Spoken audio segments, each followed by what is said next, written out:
For this lesson, we're going to be working with box and whisker plots. They are sometimes just called box plots.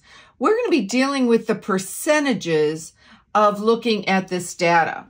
So when we have a box plot, this is what it does look like. And you need to know that while you do have some information about the numbers, you do not know what every number is for the set of data. So for number one, it says there are 20 numbers in a collection. Each number is different. We just know there's 20 numbers, okay?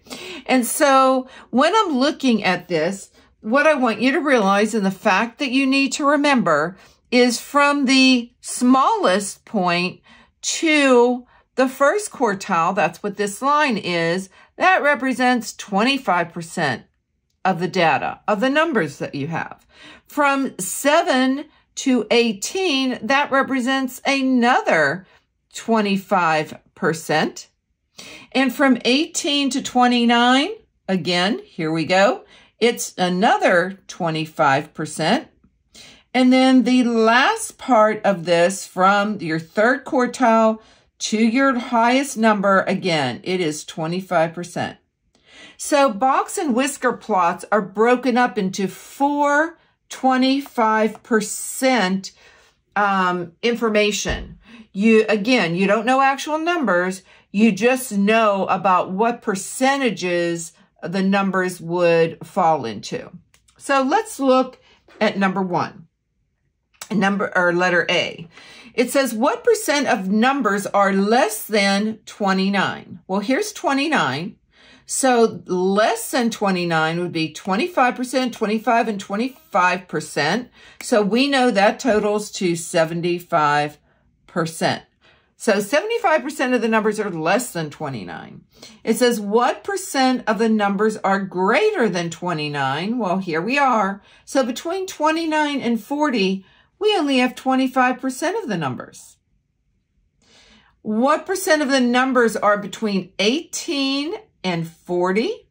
Well, let's look up above. Here is 18 and there is 40. So we have from 18 to 29 is 25%, and from 29 to 40 is 25%. So from 18 to 40, that is 50%.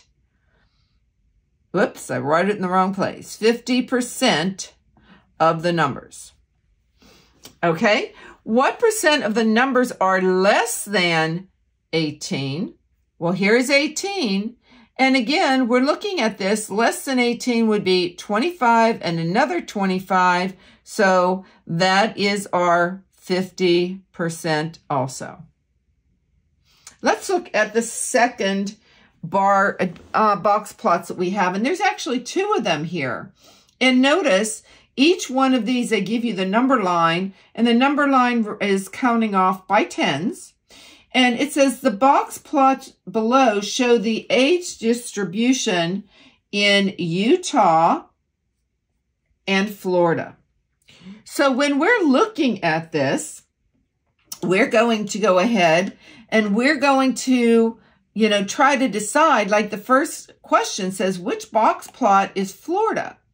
Well, I'm looking at this and I see that when you get to the highest number here for your 75% of your data, let's mark this graph so you remember, get used to it. From here to here is 25%. We know from here to 18 to 36 is 25%. From this number, 36 to 58 is 25%. And then we know from here to here is 25%. Okay, so looking at what we have, we've got to decide, and I'm just going to mark this one before we get started. 25%, another 25%, another 25%. I'm going to write it down here. And then from here to here is 25%. Okay, so we have to decide which one is in Florida.